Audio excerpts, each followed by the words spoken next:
Assalamualaikum warahmatullahi wabarakatuh.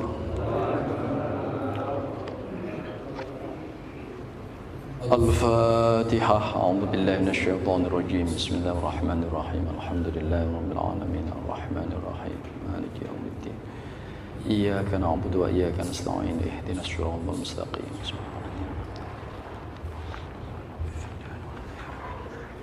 Amin. Alhamdulillahi rabbil alamin. Allahumma shalli wa sallim wa barik ala sayyidina Muhammadin wa ala alihi wa ashabihi ajma'in. Qalu subhanaka la ilma lana illa ma 'allamtana innaka antal alimul hakim. Rabbi shrah li sadri wa yassir li amri wahlul 'uqdatam min lisani yafqahu qawli. Allahumma rzuqna fahman nabiyyin wa hifdzal mursalin wa ilhamal malaikatil muqarrabin. Amma ba'd. Bapak Ibu, ini pertemuan yang kedua ya. Semoga dengan kita bahasa Jawanya nelateni ilmu-ilmu agama seperti ini, kita dicatat oleh Allah sebagai hamba yang mengakui kebodohan kita di hadapan Allah. Karena mengakui kebodohan kita di hadapan Allah itu insya Allah lebih menyelamatkan daripada mengakui kepintaran kita. Maka andaipun saya dalam menyampaikan atau membaca kitab Nashihul Ibad ini banyak kekurangan, semoga Allah mengirimkan ilmu dari arah yang kita tidak tahu. Semoga di sini langsung dikirimkan oleh Allah ilmu. Tapi minimal sesungguhnya setiap kita bertemu seperti ini, itu kan ada kemarin masih punya hutang ya, tentang assalamualaikum ya. Kita sebagai orang Islam sungguh setiap kesempatan apapun, misalkan saat salam, saat membaca bismillah, saat membaca apapun itu kita upayakan sepenuh hati. Jadi bukan hanya assalamualaikum warahmatullahi wabarakatuh, bukan gitu, tapi betul-betul kita niatkan doa assalamualaikum warahmatullahi wabarakatuh. Semoga kita diselamatkan, diberi rahmat dan diberkahi, kan begitu. Diselamatkan dari musibah, dari wabah, dari bencana, dari virus. Ada virus corona sekarang. Warahmatullah. Nah, kemarin nyampe di warahmatullah itu tadi ulasan sedikit. Rahmatullah itu, jadi kalau kita mengaku cinta di hadapan Allah, ya Allah saya cinta engkau, gitu kan. Tapi kalau dibuktikan kan cinta kita itu sepertinya antara pengakuan saya cinta Allah dengan kenyataan hidup kita sehari-hari itu tidak kado, tidak cocok gitu. Maka disitulah kita betul-betul mengharap rahmat dari Allah. Jadi kalau seandainya kita setiap dosa langsung dihukum oleh Allah, mungkin setiap hari kita dapat hukuman gitu. Setiap dosa terus langsung dihukum oleh Allah, mungkin setiap hari, bukan setiap hari, setiap menit kita dapat hukuman dari Allah. Tapi Allah tidak lakukan itu. Nah itu loh rahmat. Semoga Allah memberikan rahmat kepada kita itu di situ. Rahmat dalam artian yang lebih luas lagi adalah kenormalan kita. Jadi kita masih normal. Saat ada debu mau masuk ke mata kita, kita langsung bisa berkedip. Berarti itu masih mendapatkan rahmat. Dan rahmat yang agung, yang besar, yaitu rahmat kita masih ingin tetap menjadi orang yang beriman dan Islam. Itu kita punya kerentek, saya masih tetap kepingin jadi orang yang beriman, yang bertakwa. Itu rahmat agungnya di situ. Sehingga assalamualaikum, semoga kita diberikan keselamatan supaya tetap iman dan Islam. Assalamualaikum, kita diselamatkan dari semua permasalahan hidup yang menghimpit, yang hadir kepada kita. Warahmatullah, semoga kita diberi rahmat. Yaitu tadi, kalaupun kita tidak mendapatkan cinta dari Allah, cinta kita kepada Allah ini tidak terbukti, semoga kita tetap mendapatkan rahmat. Wa barakatuh. Barokah itu kalau Imam Al-Ghazali menyatakan adalah ziyadatul khair, tambahnya kebaikan. Barokah itu mengandung unsur efisien, tidak boros, tapi mengandung kemaslahatan yang banyak, mengandung manfaat yang banyak. Ada di ayat di surat apa itu? Al-A'raf ya, Ustaz Salman, pengantin baru ya. Mulai ngojlok. Surat Al-A'raf ayat 96 itu, a'udzubillahi minasyaitonirrajim, walau anna ahlal qura amanu wattaqau lafatahna alaihim barakatim minas sama'i wal ard. Kalau seandainya orang se-GKA ini iman dan bertakwa semua, tapi Allah memakai kalimat seandainya. Walau anna, seandainya orang satu GKA ini amanu wattaqau, iman dan bertakwa semuanya, la fatahna alaihim barakat minas sama'i wal ard. Pasti Allah memberikan garansi dengan kalimat pasti. Yang janji siapa Bapak? Allah. Berarti janji itu tidak bohong. Janji itu pasti akan aku buka barokah dari langit dan bumi. La fatahna itu kalau saya buka-buka di tafsir Ibnu Katsir, di tafsirnya Quraish Shihab, di tafsirnya Imam Jalalain itu, la fatahna itu seperti got aliran air itu. Kalau pas hujan deras kemudian mampat karena apa? Sampah. Nah, la fatahna itu sampahnya diambil, cek, airnya langsung mengalir, bus begitu. La fatahna alaihim barakat. Kalau kita beriman dan bertakwa, la fatahna alaihim barakat, maka barokah itu akan mengalir deras kepada kita. Syaratnya apa? Beriman dan bertakwa. Tapi walakin kadzabu, tapi kebanyakan orang itu mendustakan, gak percaya dengan ajaran Islam ini, gak percaya. Udah dibilang kelelawar jangan dimakan. Seluruh hewan yang taringnya tajam bisa merobek daging jangan dimakan. Yang kukunya tajam bisa merobek daging jangan dimakan, kok dimakan. Hewan-hewan yang menjijikkan jangan dimakan, kok dimakan. Kodok itu mentah diginikan, cep dimakan. Katanya vitaminnya tinggi. Logika yang bicara. Masih dilawan. Fa'akhadnahum, maka aku jatuhkan azab kepada mereka. Nah, maka ini udah bukti. La fatahna alaihim barakat. Nah ini di dalam assalamualaikum ada barokah. Kita didoakan supaya mendapatkan barokah itu tadi. Hujan yang membara, la fatahna alaihim barakat minas sama, misalkan dari langit itu, barokah dari langit itu adalah hujan yang membawa barokah, itu memberikan kemakmuran. Jodohnya nanti ketemu dengan minas sama'i wal ard, bumi yang membawa barokah akan memunculkan kesuburan, panen yang melimpah ruah.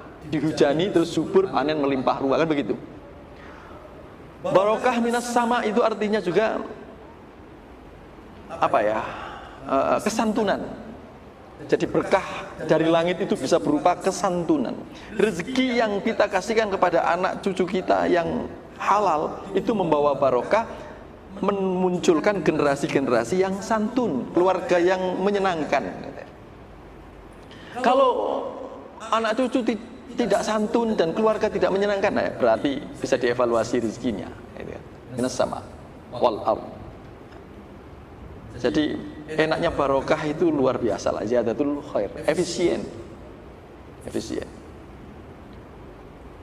Nah sekarang ini belum masuk, ini baru pembukaan. Kalau kita berbicara barokah ini, sepertinya di negeri kita sedang betul-betul ini betul-betul dihadapkan pada banyak musibah. Barokah itu efisien, misalkan ya, efisien itu kan syaratnya untuk mendapatkan barokah tadi kan amanu wattaqau. Amanu wattaqau itu kita sederhanakan bahasanya adalah taat. Taat itu siapa yang taat dapat barokah.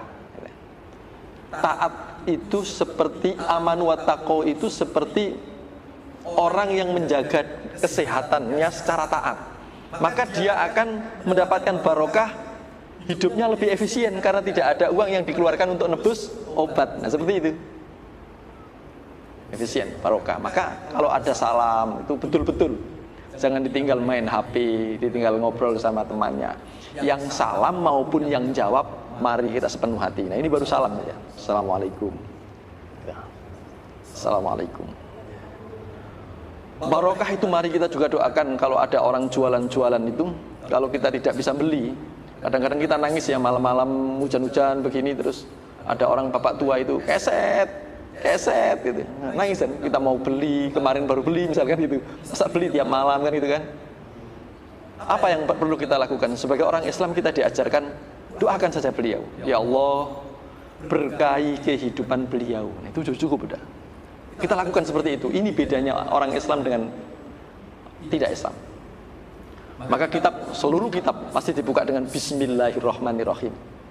Kalau di dalam surat An-Naml ayat 30 itu, innahu min Sulaiman wa innahu bismillahirrahmanirrahim.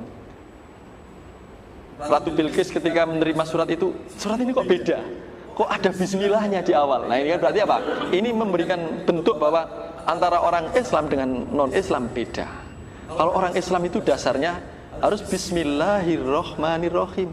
Asma Allah yang tercantum di dalam bismillah itu, di samping asma jalalah Allah adalah Ar-Rahman Ar-Rahim. Jadi sebagai orang Islam melakukan apa saja kalau bisa adalah dasarnya adalah Ar-Rahman Ar-Rahim. Welas AC, welas AC, kasih sayang. Pak Maman tahu ya, Pak Maman welas AC. Welas kasih sayang. Nah, kan kalau teman-teman kita yang Nasrani kan, kami ini melakukan apa berdasarkan kasih. Ya kita iya. Mau kita diajarkan Bismillahirrahmanirrahim. Welas AC. Kalau betul-betul Bismillah ini saja diamalkan, tidak ada guru memukul murid, murid memukul guru, nggak ada. Suami KDRT kepada istrinya nggak ada. Kalau Bismillahirrahmanirrahim. Nah itu. Maka Assalamualaikum, Bismillah kita lakukan semua, kita amalkan. Bismillahirrahmanirrahim. Alhamdulillah. Ini sebetulnya untuk bisa mengungkap hikmah di dalam setiap kata di kitab ini. Membacanya itu ya membaca ala pesantren sebetulnya. Cuma telaten nggak begitu ya. Jamaah diajak ngaji begitu. Alhamdulillah tawi sekaing puji iku lillahi kagungane Gusti Allah alladzi dzat ja'ala kang wis ndadekake sapa Allah al ilma ing ilmu. Kayak gitu-gitu telaten nggak ngaji begitu atau langsung dibaca? Kan? Ya sekali-kali nggak apa-apa dibaca begitu, tapi nggak terus ya biar nggak jenuh. Tapi misalkan ini setelah Bismillah, setelah kita tadi pertemuan pertama Assalamualaikum, kita terapkan Assalamualaikum seperti itu tadi minimal. Bismillah kita terapkan seperti itu tadi minimal. Sekali lagi saya ulang, kita kadang-kadang bilang saya sudah sabar gitu kan. Saya ini sudah sabar. Kalau as-sabur di dalam Asmaul Husna itu nomor berapa ya? Nomor 99 ya. Terakhir, pungkas ya. Artinya jangan bilang sabar kalau kasih sayang saja tidak ada. Karena seluruh Asmaul Husna yang 99 itu didasari oleh Asmaul Husna yang awal itu tadi, Ar-Rahman Ar-Rahim. Contohnya Ar-Rahmanur Rahim Al-Malik, yang menguasai, yang merajai. Itu supaya kita bisa menguasai musuh yang paling bahaya itu siapa? Diri kita sendiri ya. Supaya kita bisa menguasai diri kita, itu kalau nggak ada Ar-Rahman Ar-Rahim, tidak ada sikap welas asih di dalam diri kita, nggak mungkin. Nggak mungkin. Marah atau terus masih ingat, oh seksa norek. Nah itu kan, itu akhirnya muncul sabar kan begitu. Jadi nggak mungkin orang marah itu saat aku tadi sebetulnya sabar gitu, nggak gitu. Sabar itu tanpa batas, nggak ada batas. Nggak ada bilang sabar itu ping telu, nggak ada. Kalau Ar-Rahman fabi ayyi ala'i rabbikuma itu diulang berapa kali? Alhamdulillah utai sekeng puji iku lillah. Alhamdulillah, coba kita uraikan alhamdulillah. Alhamdulillah itu utai bahasa pesantrennya itu utawi sekehing puji. Seluruh hal yang terpuji. Senyum dengan orang terpuji tidak? Menyapa orang terpuji tidak? Menyingkirkan sampah di jalanan terpuji tidak itu? Menyapa tetangga, ramah kepada siapapun, bukan hanya kepada manusia, bahkan kepada kucing sekalipun, mohon maaf itu kita bisa ramah, itu terpuji tidak? Nah, hal-hal yang terpuji itu supaya kuat, supaya kita bisa istiqomah. Semoga kita bisa istiqomah, itu caranya adalah lillah. Jadi alhamdulillah itu pedilan dua kata, alhamdulillah dan lillah. Kalau tidak terpuji, tidak alhamdulillah, tidak baik, nggak bisa dikatakan lillah. Saya mencuri ini lillah, nggak masuk. Tapi saya ngeramut masjid ini lillah, masuk. Saya menjaga hati di antara sesama ini supaya kuat, masuk. Maksudnya adalah lillah. Jadi alhamdulillah itu kan, keterpujian itu kan memuji kita kepada Allah, Allah kepada hamba, seperti Allah memuji Nabi Muhammad, Allah kepada Allah, kalimatnya subhanallah contohnya, atau hamba dengan hamba. Saya memuji Ustadz Salman, ganteng banget gitu misalkan. Itu supaya tidak meleset, harus lillah. Kita memuji di antara sesama ini, berlaku baik di antara sesama ini supaya betah kuat. Itu ya lillah. Kalau tidak lillah, lelah. Gitu. Jadi alhamdulillah. Coba di dalam sholat itu saja. Nah, kita coro kula. Kula itu apa? Bahasanya Pak Maman apa kula, Pak? Kula itu apa, Pak? Kula itu apa, Pak? Blonjo apa? Ya kulaan lah. Ya ngambil apa? Itu dari sholat saja lah. Di dalam sholat saja berapa alhamdulillah itu kita baca. Kan yang bahasa lillah kan sholatnya sendiri, usolli akhirnya kan lillahi ta'ala ya. Kemudian Allahu Akbar kabira walhamdulillah. Kemudian Fatihah. Bismillahirrahmanirrahim. Alhamdulillah. Terus pas ruku itu subhana rabbiyal azimi wa bihamdi itu sama dengan alhamdulillah. Sami Allahu liman hamidahu, itu hamidahu itu sama dengan lillah. Kemudian at-tahiyatul mubarak, inna sholati wa nusuki wa mahyaya wa mamati lillah. At-tahiyatul mubarakatus sholawatut thayyibatu lillah. Kalau kita hitung, kemudian habis sholatnya alhamdulillah, alhamdulillah, alhamdulillah, alhamdulillah, alhamdulillah kali 5 waktu itu. Kalau kita hitung sehari semalam itu tidak kurang kita membaca alhamdulillah. Kalau kita lakukan secara tertib, itu minimal kita membaca tanpa terasa. Kalau kita sholat itu sudah membaca 365 kali alhamdulillah. 365 kali itu adalah jumlah hari. Berarti apa? Kalau kita sholat itu insya Allah dan semoga sudah dicatat oleh Allah sebagai hamba yang bisa bersyukur. Alhamdulillah. Nah ini baru alhamdulillah. Alhamdulillahilladzi ja'ala al-ilma arfa'as sifatil kamaliyah. Wa asyhadu an la ilaha illallah wahdahu la syarikalah alladzi khassa man syaa min ibadi bil mathiril hikamiyah. Wa asyhadu anna Muhammadan abduhu wa rasuluhu alladzi khassahu Allah taala bi jami'i kamalatil ubudiyah. Ini khusus kepada Nabi. Allah telah memberikan kekhususan kepada Nabi Muhammad berupa sifat yang sempurna sebagai seorang hamba yang sempurna, itu Nabi Muhammad. Ada yang perlu kita catat, kenapa bisa seperti itu?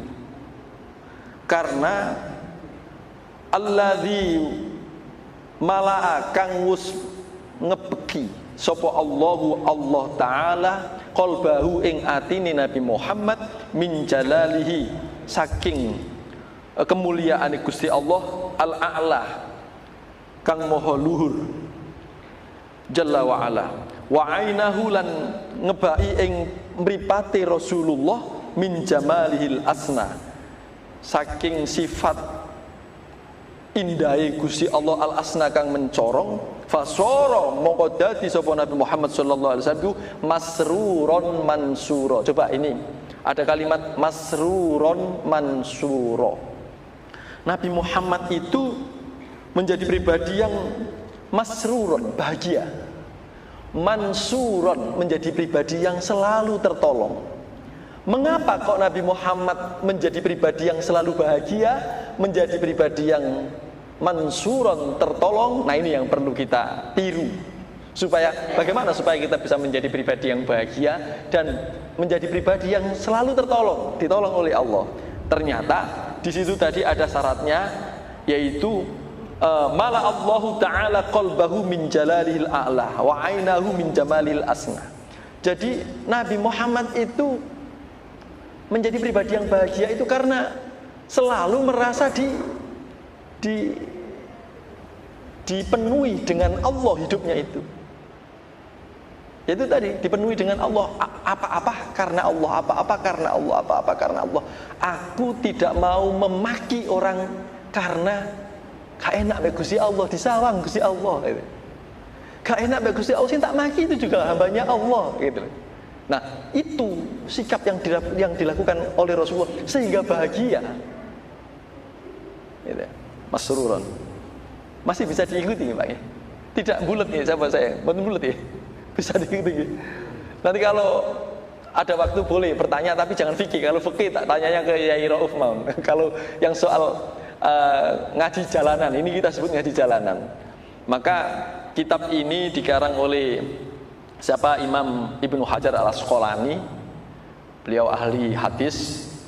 Kemudian disarai oleh Imam Nawawi. Imam Nawawi itu orang Jawa yang menjadi ulama internasional dan meninggal sampai tidak menikah karena saking pedulinya senang nulis itu. Beliau makamnya juga ada di Ma'lah dekat dengan Siti Khadijah. Kitab ini dinamakan Nasoihul Ibad, nasihat bagi hamba-hamba Allah.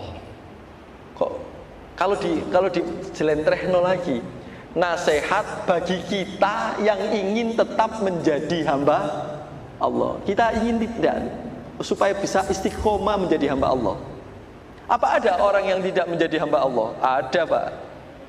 Dan hati-hati kalau kita sabah masjid ini, kita diperhamba oleh kebaikan kita, hati-hati. Yang berpotensi menjadi Tuhan palsu kita adalah kebaikan-kebaikan atau kelebihan-kelebihan yang dititipkan Allah kepada kita. Yang berpotensi, misalkan delalah kita ini diberi hobi yang luar biasa oleh Allah, setiap malam bisa melaksanakan sholat tahajud. Hati-hati, hati-hati sholat tahajud. Semoga kita bisa semuanya melakukan, semoga ya amin. Tapi kalau sudah bisa melakukan, hati-hati, jangan-jangan nanti kemudian mempertuhankan kebiasaan baiknya tadi.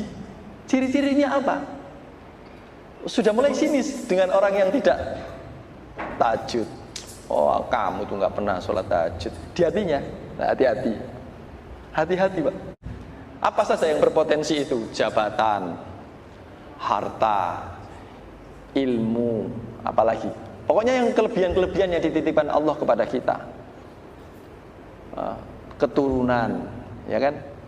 Orang kalau sudah merasa keturunannya orang baik, itu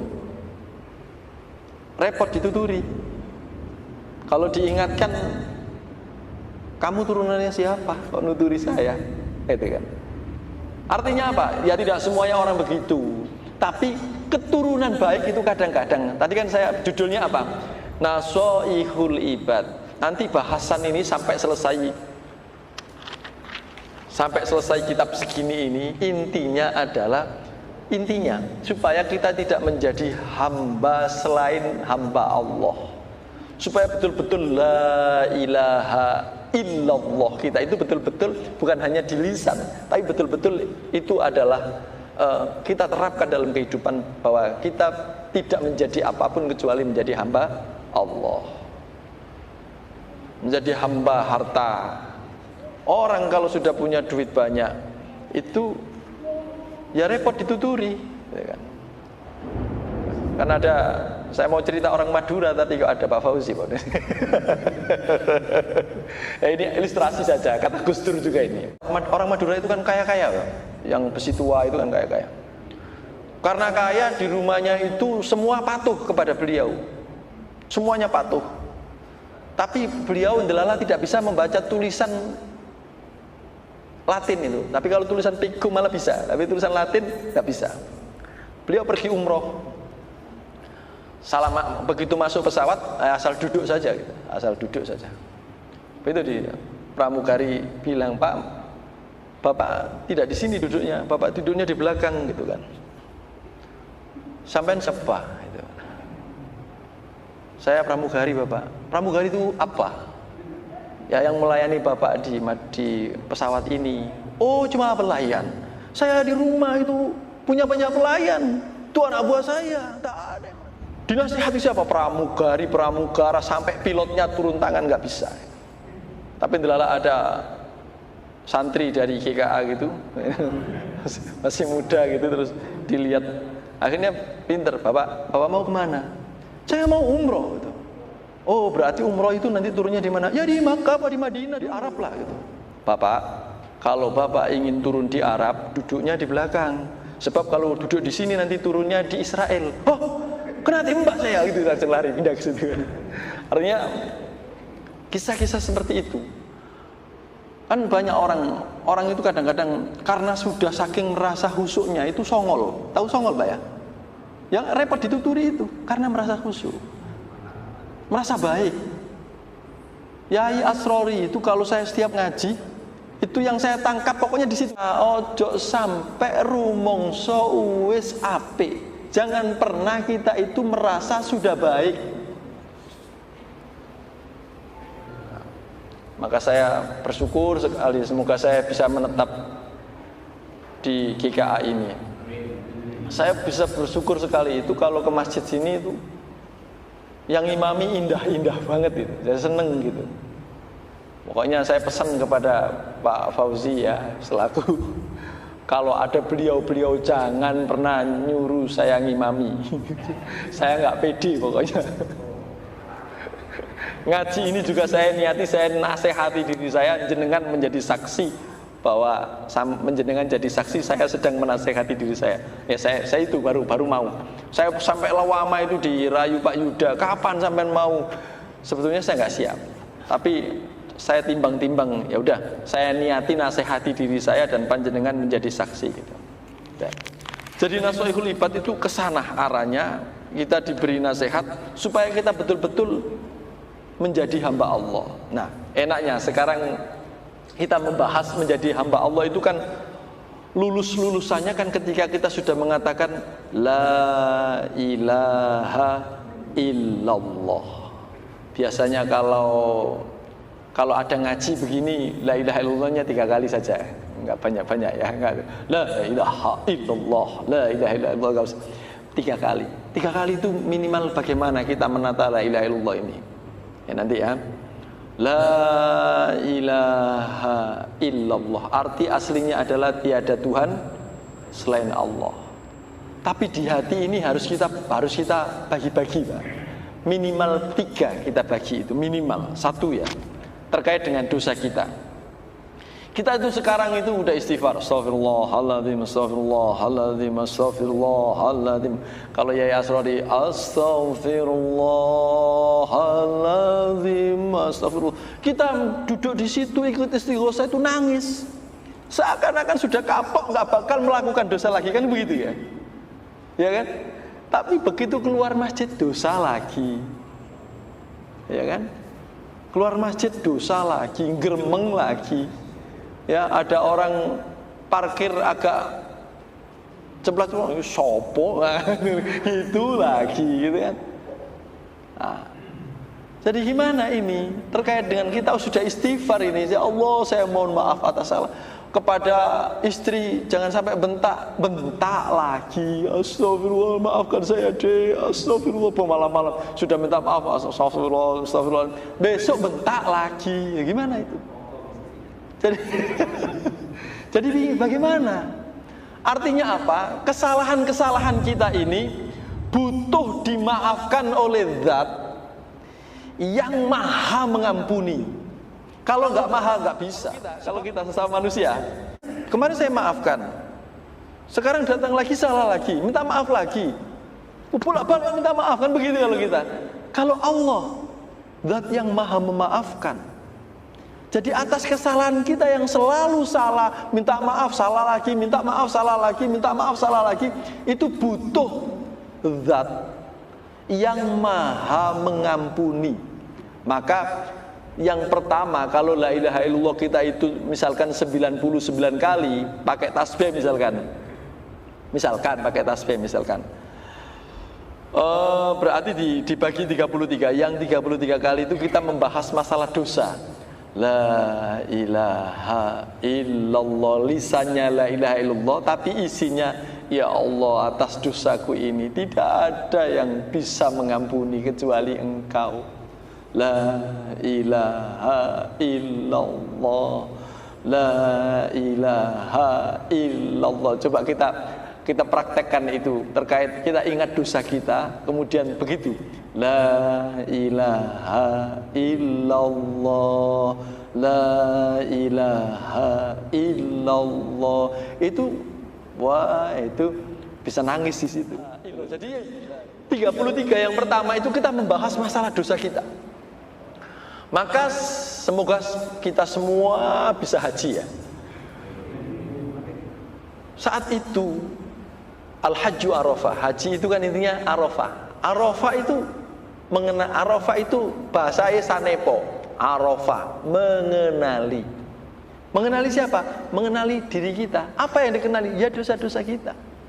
Arafah, makanya wukuf, berhenti. Udah, jangan bahas dosa orang lain, bahas dirimu sendiri. Wukuf di Arafah, mengenali diri kita, salah-salah kita. Kita harus punya buku kecil yang mencatat terkait dengan dosa-dosa kita. Dosa kepada orang tua kita sudah tuntas belum? Dosa kepada tetangga kita sudah tuntas belum? Dosa kepada guru kita, kepada hak adami sudah tuntas belum? Ya, itu la ilaha illallah, la ilaha illallah. Terus saya kalau konseling di Kemenak itu sering ketemu dengan orang-orang yang tuntasnya permasalahan dia ketika dia mampu mengenali dulu pernah salah dengan orang tuanya. Ketika dia tutus, ya Allah saya betul dulu itu pernah menyakiti, gelakno orang tua dan saya belum tuntas itu. Sementara sekarang sudah meninggal, bagaimana? Nggak mampu. Kepada ibu sudah nggak bisa dialog. Walaupun doanya nyampe, tapi kan sudah nggak bisa dialog. Ibu sudah gelo apa masih gelo apa tidak dengan kesalahan kita? Nggak bisa. Maka butuhnya adalah yang maha mengampuni. Siapa? Allah. La ilaha illallah. Maka la ilaha illallah yang pertama itu, yang 33 itu, atau lebih banyak lagi, misalkan 300 berarti yang 100 itu terkait dosa dulu. Yang kedua, terkait dengan apa yang kita andalkan. Apakah kita ini bisa mengandalkan sholat kita bakal masuk surga? Bisa tidak sholat kita diandalkan? Belum, Pak. Sholat kita itu kalau dinilai, ya udah pernah saya sampaikan waktu Ramadan itu. Sholat kita itu kalau dinilai itu wis gak bisa lah dijadikan andalan. Bacaannya, ya kan? Membaca Fatihah itu saja loh. Misalkan ihdinas siratal mustaqim, terus begini aja. Nah gitu kan. Ihdinas siratal, itu saja udah salah. Makanya ada yang sangat hati-hati sampai ihnya nggak ada. Ihdinas, ada yang begitu. Karena hati-hati, khawatir mantul tadi. Ya, ada yang kegedean. Nah gitu, udah mantul, udah salah dari bacaan. Berarti dari sholat kita tidak bisa diandalkan. Lalu apa? Dari kebaikan kita nggak ada yang bisa diandalkan. Yang bisa diandalkan adalah saya punya Engkau ya Allah. Jadi sebejat apapun saya nggak punya yang saya andalkan ya Allah kecuali Engkau. La ilaha illallah. Saya bisa husnul khotimah atau tidak, itu yang saya andalkan hanya Engkau. La ilaha illallah. Nah itu kalau semalam begitu itu udah tuntas. La ilaha illallah. Nah itu dibalen-baleni 33 kali. Yang kedua, jadi yang pertama tadi masalah apa? Dosa. Tidak mungkin diampuni oleh yang biasa-biasa saja. Yang bisa mengampuni dosa kita adalah yang maha mengampuni. Kita juga tidak bisa mengandalkan apapun. Selamat tidaknya kita itu, yang bisa menyelamatkan adalah yang maha menyelamatkan, yaitu Allah. Dan yang terakhir, karena sudah ada truk antret, itu ada truk antret ya. Yang terakhir, la ilaha illallah. Atas masalah yang sedang saya hadapi ini ya Allah, duit gak duwe, kebaikan gak duwe, kehebatan gak duwe, ilmu gak duwe, gak punya andalan. Yang saya andalkan adalah Engkau nomor 2. Maka kalau saya tertolong, itu adalah ajaib.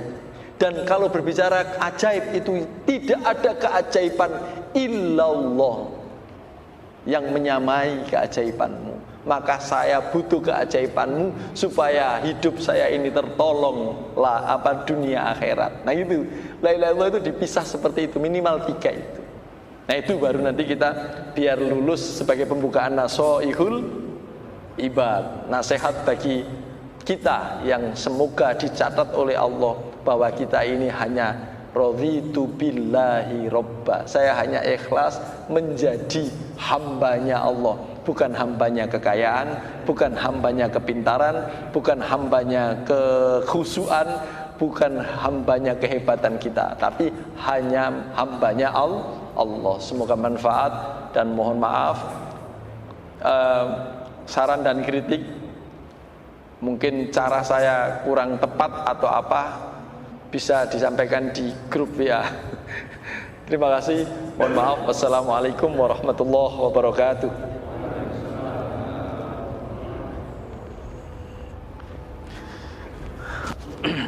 Alhamdulillah ya Allah.